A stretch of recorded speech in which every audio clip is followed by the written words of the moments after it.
Hello coders, and welcome to How to Fix. In today's video, we'll be focusing on a new bug that you might find challenging to solve. So without further ado, let's dive into today's bug.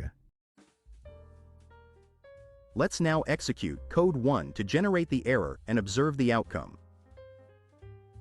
Here's the elucidation and the resolution to the bug. Please pause the video to absorb the explanation. Now we'll repair the code and observe the final output.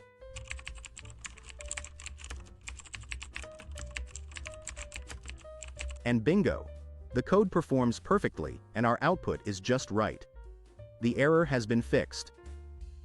That wraps up our video for today. If this video was of help, don't hesitate to hit the like button and subscribe to our channel for more programming fix videos. Keep the curiosity alive, keep growing, and happy programming to all.